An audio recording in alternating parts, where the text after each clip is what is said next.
From the heart of Houston, it's fun, it's engaging, it's Chattin' with Chelsea. She's daytime's new bestie. Here's your host, Chelsea Edwards. Come back to me.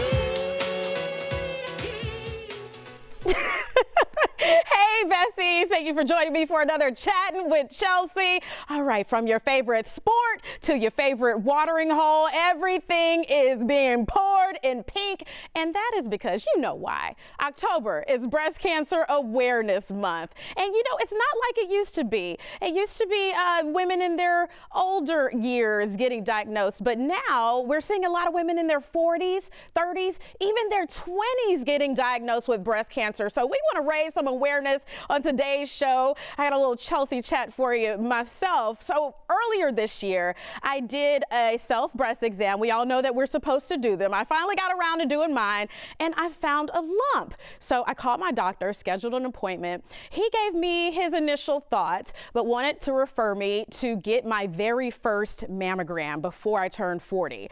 So I gotta tell you, I was nervous, I was concerned, but I went to the center on my scheduled day. It was actually pretty nice. They gave me a nice little fluffy robe like this to change into, offered me tea and all of that. And when I was in the imaging room, the nurse laid me down. She said, I'll be back. And I was still having all these butterflies, concerns, but the way I am, I always try to make the most of a situation. I pulled out my phone, I saw the light just hit me in the right spot, and I took this picture right here. Like, your girl was looking nice, I will say. All right, so I was happy to find out that my lump was benign. It was harmless, but I know a lot of women do not get the same results. So I do want to go ahead and bring in Lindsay Livingston. You were diagnosed when you were in your 30s, and now you have a foundation that you created, SurviveHER. You bring women together, you make sure that we are checking ourselves and staying on top of that. What was that like when you were first diagnosed? Well, breast cancer was not on my radar at all because mammography starts usually at the age of 40. But it was a shock. It was a huge scare because no woman wants to find a mass that ultimately is malignant after a series of exams. But it was a diagnosis that changed my life for the better, I will say. Was it something you were already cautious of, like, because you had family history or anything like that, or did it just pop up and you were like, whoa? So believe it or not, I didn't know until after the fact that I had a family history of breast cancer after I was diagnosed. Oh, wow. So when this mass that I found through a self-breast exam, and kudos to you for being diligent about your breast exams, I found it in the shower. And I made a call to my doctor, had my very first mammogram at the age of 37, 3D mammogram, breast ultrasound, MRI, biopsy confirmed it was malignant. Wow. Huge shock. Yeah. Huge shock. And that could have been, what was the timeline like for you? Because I know for me to get an appointment, it took a while for me to get the results, you know, and that whole time you're kind of nervous. Waiting. You are really concerned. I'll never forget, it was around the July 4th holiday season. I was able to get in right before the 4th, and then I got that dreaded call on July 11th that I had breast cancer. Wow. So what was the first step after that? Well, just trying to process and accept the fact that I had the C word. It was very hard for me to articulate at first, but just kind of process, what does this mean? What does this mean for my life? Am I going to live or am I going to die? That's oftentimes what women are faced with. Is this going to be fatal? But through my faith and by God's grace, I really leaned into him, and he held my hand throughout the journey. So I was in New York at the time working in media, and I flew home, one-way ticket home to Houston, so I could start treatment immediately. All right, and where are you now in that journey? So I am 5 years remission, yes! cancer-free. Hey. Gotta do a breast pump, hey. Congrats on that. Cancer-free now, and I will say that breast cancer certainly propelled me and pushed me into my purpose. And I gave birth to SurviveHER. It was your story that really propelled you to do that. What do you feel like women miss when it comes to keeping up with those, even the self-exams? You know, oftentimes women, busy career women or working moms, will put that on the back burner. And right now, what we should always remember as women is to prioritize our breast health. Because if you're not healthy, you can't take care of your family, you can't show up to work and be your best self. So you have to make it a priority. I know it is taboo that, oh, breast cancer, I shouldn't think about it until I'm 40 when I begin my mammograms. But no, you need to start as early as in your 20s. So it should be on every woman's radar. Don't put it off, because it could mean really the difference between life or death. And when you were diagnosed, you were in a relationship at that time. How did that change? Well, I will say that the diagnosis certainly gave me more perspective about my relationship, my marriage at the time, and really encouraged me, empowered me really to make the decision to end that marriage. I had to choose between a relationship or myself and fighting for my health, and I chose myself. Yeah. And I think I was really surprised to find out that part of your story, and also discover that a lot of women deal with that when they're diagnosed. Shockingly, 50% of marriages will end in divorce after a woman is diagnosed with breast cancer. Wow. Because, I mean, both of you are in shock, and so you either fight or you fly, fight or flight, right? And it's really tests a relationship. You know, I always look at wedding vows in sickness and in health, and a diagnosis will really test that sickness and in health, those wedding vows. We are so glad that you fought for yourself and you were here sharing your story today. We are going to continue the conversation about your organization, SurvivHER, right after this break. We'll be back.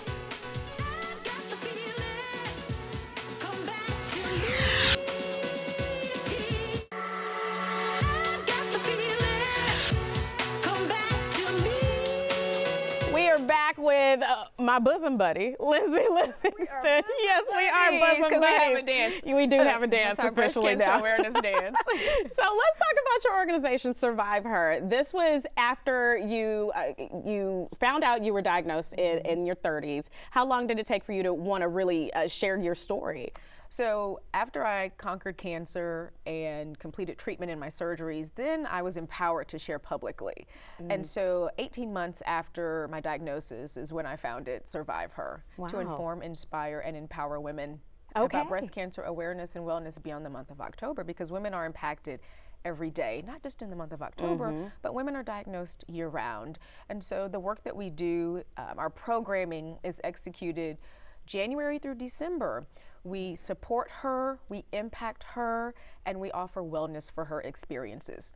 So what does that include? We support women who are uninsured and underserved. We raise money to pay for mammograms, because I know what it meant for me to discover that lump and to get the mammography that really did save my life. Early detection saved my life. And so if a woman has to choose between paying for groceries or paying her rent and getting that life-saving mammogram, our role through SurvivHER is to fill in that gap and help her pay for that mammogram. So that's one way we support women. We support women who are currently in treatment with wraparound services and resources, from rental assistance, transportation, groceries. Right. However we can, because if you're going through chemotherapy treatment, you may have to reduce your work hours and or stop working. And it's a very expensive disease, by the way. So that's how we support her. We impact her. That's our educational pillar.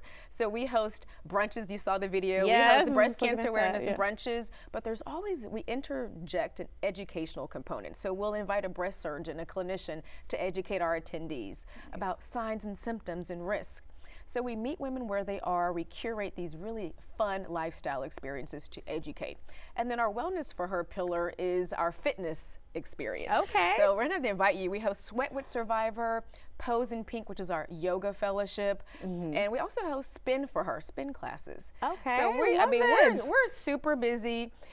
Serving the community, serving women here in the Houston area and beyond. You know I'm down for all of that. You talk about wellness being a large part of conquering cancer, and of course continuing after you've conquered it. Absolutely. So the reason why my prognosis was positive, not only was early detection, but because I was healthy prior to diagnosis. I was a fitness guru. And so I want to make sure that in survivorship that I embrace my breasties and we continue to thrive by maintaining our bodies and really taking care of our temples. So that wellness component is really, really, really important in survivorship. Breasties, I love that. Oh, we're breasties. Yes, we're breasties. We're breasties, yes. Are you finding that women are still, I guess, hesitant to get checked out? Are you having those conversations with the women at your events? Yes, there's a lot of fear around getting a mammogram or a breast exam because women are scared to find out if they are indeed diagnosed. What do you say to that? Well, what I say to that is you're empowered if you know. The more information you have, the more information, the more informed you are to work with your clinician to get treatment. And the sooner you begin treatment, the sooner you can, continue to live your breast healthiest life. So I always just tell women, don't be afraid. Was I scared when I felt that lump? Absolutely. But again, leaning into my faith, I knew that I would survive. I would get on the other side of it. And so I would encourage women, just don't be afraid to get that exam, to get the mammogram. And if you are diagnosed, SurvivHER's here to help. Yes. All right. Well, speaking of, you've got things coming up. You want to invite women out to, fellowship and also learn some things, obviously. So our big fundraiser, we're supporting her. We're raising money to support the women, as I mentioned, underserved and uninsured women. Our 4th annual SurvivHER soiree, Pink Night Out, is Thursday, October 3rd at the Thompson Hotel's Soul 7 restaurant. So it's a patio rooftop experience overlooking the city of Houston, empowered by Houston area BMW dealers. We're really excited. And so we invite not only our breasties, our survivors, men, women, everyone's welcome. And you can visit our website, imasurvivher.org, for more information. And then the week after that, we're going to burn off the calories that we've eaten at Pink Night Out. Sweat with SurvivHER is October 12th. That's at Reggie C Fitness. I know that you like friend of the show. Yeah, friend of the show. So we'll burn off some calories October 12th. And I mean, the rest of the year, we have a couple of programs. We'll be at a health fair at Brentwood Baptist Church, screening women at October 26th. We have a lot going on. You did say you'll work year-round, so I know this is a heavy month on social media, sign up for our newsletter, and join our SurvivHER community. Oh, well, I just love how you turned your story into inspiration for others. You're really helping the community. All right, guys. Ooh, we got more breast cancer awareness coming up. We are going to feel ourselves. Time to lift up those shirts, ladies, after this break.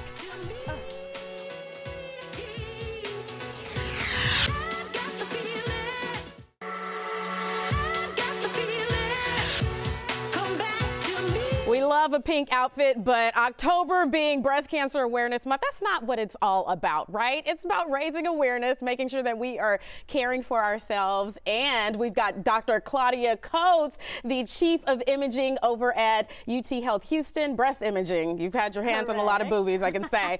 Okay, so what do you hope people really remember this Breast Cancer Awareness Month? Well, I love October because it's always a great opportunity to remind anyone who's listening to check their breasts. Don't be afraid to touch them, to feel them, to know they have to take care of their health. Yes, it's all right. Okay, so you're going to show us. I mean, we want people to do it along with us. I can do that, right? I can. Okay. I can. I'll do it. We want to make sure that you guys are out there making sure that you're good. So what we're doing when we do our self-breast exam, we're checking for any lumps, bumps, things like that. Yeah, so what I tell my patients is, every month, just feel your breasts. You want to do it maybe after your period. You don't want to do it when you're all swollen and tender. We all have that phase where it's uncomfortable. But what you basically are going to do, you're going to check from this collarbone right here, which is called the clavicle. Can you feel that bone right there? So we want to include the tissue from that all the way down to the lower edge of the breast. Okay. You want to also include the armpit area. There are some lymph nodes there that you also want to feel. Make sure you don't feel anything there. So what I tell the patients is not to be afraid of touching. You can either go from top to bottom, all the way across the breast, right? Or the way I like it better is like a clock. You want to go 12 o'clock all the way down to where the nipple is, 1 o'clock, 2 o'clock, 3 o'clock, all the way around the breast to make sure you cover all the area. Why do we need to make sure our hand is up when we do this? Because you want to check the armpit also. Okay, just make sure we get in there. You can do it standing up. You can do it laying down. You're watching TV a little bit. No. You're watching Chelsea. Yeah, watching Chattin with Chelsea. Yeah. And you can feel your breast while you're doing that, and then you do the other side, just same steps. Put your arm up, just feel all the way around. Some people like to do it in the shower also. Makes your hand a little bit more slippery. You can feel a little bit more, like different things. What are you looking for? Anything that feels bulky, anything that feels like a fixed mass, anything that just feels out of the ordinary to you. So that's number one. Okay. What other things can you do? You want to make sure you go to your doctor once a year. Why? Because that would be a full medical exam performed by a physician who knows exactly what they're doing. Usually it happens in your OB/GYN's office, but your regular doctor, if there's a family doctor or somebody that does a physical exam, they can do that too. But once a year, you want to make sure that happens. And for women, usually happens with your OB/GYN. Once you have that test, they're probably going to send you to a mammogram, and that's a conversation that we all need to have at some point, especially when you're going to turn 40. That's when we start doing mammograms every year. Right. So when you get your mammogram, that's another way for us, the radiologists, to see your breast on the inside. So if you think about it, what are we looking for? Breast cancers, right? We want to find the cancer even before you can feel it. Okay, so 40 period across the board, you're getting a mammogram. For sure. Are there reasons why you might want to start earlier? Yes, there are reasons you might want to start. If you have a family history, let's say your mom or sister, a first-degree family member had breast cancer when they were in their younger age, maybe 45, you want to start 10 years before they were diagnosed. Oh, so even 30. Yes. Start doing mammogram. Woo, okay. If all right. you qualify for that, then absolutely yes. Know your risk. If you know your risk, and you can have that discussion with your doctor, if you're on the higher risk, you can consider doing screening beforehand. Okay, all right. So feeling ourselves, getting with our doctor, and then getting the mammogram. Okay, and I know a lot of women get scared about doing the mammogram because it has such a bad reputation. Yes. I did mine, and it wasn't as bad as I thought it was going to be, I will say. And same thing, as I was telling you, try to check after your period. You can plan the same for your mammogram so that your breasts are not swollen, tender. You can go the week after your period. Your breasts are usually feeling much better, and then we can do that light compression, which is also very important. And people say, why do you have to squeeze our breasts? For many reasons. We want to do that first to reduce the amount of radiation you're going to get. If it's thinner, less radiation needs to go in. And then if we hold it tight in place, we're going to make sure those tissue kind of like spread out. And we don't see things or call you back for things that end up being nothing. Okay, all right. So I'm also hearing that more and more women younger are getting diagnosed, 20s, 30s. So what do you think is attributing to that? You know, there are many risk factors, and I know we are not in this point where we can know exactly what's causing that. Yes, have I seen younger patients having it? Yes, and that's why I was telling you it's so important to know your risk ahead of time. Because if you think about it, what happens with younger women before 40 is that they don't get a mammogram every year. Right. So that's why the physical exam is so important for these women, because they're the only ones who are going to find it before, or their doctor in their appointment, before they get the mammogram. And how often should we be doing our physical exams? Every month. Every month. Your own exam? Yeah, our own self-exam? Every month. Oh, okay. So I'm you behind have that, schedule. Exactly. Okay. you forget. It's hard to put it in the schedule, but you know, right, with our phones, we can just say, check your breasts, and then you can remember to do that. So that's important for patients who are younger. But of course, once you're in that age of getting the mammogram, that's where we're going to be able to find it even before you can feel it, hopefully. So when it's very, very tiny. What about for women who have dense breasts? I've been hearing a lot about that. Like they have, I guess, do they need more examination or more, have to do exams more frequently? Well, that's a great question. So what happens with dense breast tissue, that's something that we, the radiologists, can't tell you. You know, when you have your mammogram, we can say, okay, she's dense. What that means is that your mammogram is going to be harder to interpret because there's a lot of tissue in that area, and looking at a cancer is usually at the same way the dense tissue looks sometimes. So it's like a background of white, and you're trying to find something white in that white background. It's very, very hard. So in those images, you can actually see how a tiny cancer can be missed as the density increases.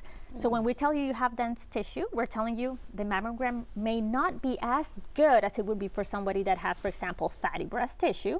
For you, and you might benefit from having other types of studies. For example, an ultrasound We can see through those tissues with an ultrasound, which is no radiation. It just looks at the tissue differently. Or if you're in that higher risk category, you can have something even more sensitive that will catch more cancers, MRI. This is not something you could just see in the mirror, like, oh, I look like I have dense breasts. No. Okay, so you gotta go to your doctor. Yes, Find and out. you have to get your mammogram. That's the way we're gonna tell you. And by law, now we're required nationwide to tell the patients and women, once they have their mammogram, send them a letter that says, you have dense breast tissue. And that's what we're trying to tell them. You might benefit from having other types of study as well. Not just the mammogram, but something else added to it. It took a lot to get that law into place. How did you feel about that when it passed? I feel great, you know, because there are many cases where we just can't see it. The breasts are so dense, are so white that they can have a cancer in that area. We just cannot see it. So it's not fair for these women just because that's the way their body is. They don't, there's nothing you can do to make it fattier or denser, really.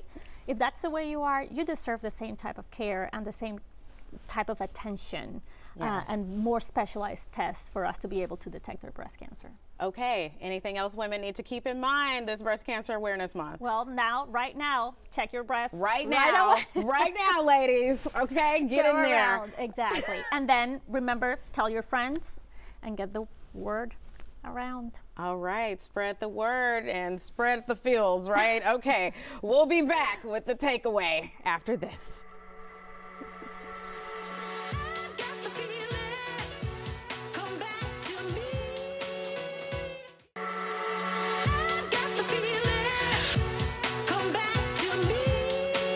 Thank you for watching another Chattin' with Chelsea this Breast Cancer Awareness Month. Dr. Cotes, what do the folks out there need to remember for sure? Check your breasts every month. Go to your doctor every year. Right. And more especially, get your mammogram every single year at age 40 and up. Okay, I hope you did the exam with us, but you know, if you didn't, go ahead and get to it and schedule that doctor's appointment. We will see you here for another Chattin' with Chelsea. In the meantime, keep up with us on social at Chelsea Show Fox. We'll see you next time, okay? All right, we're gonna write this. I like the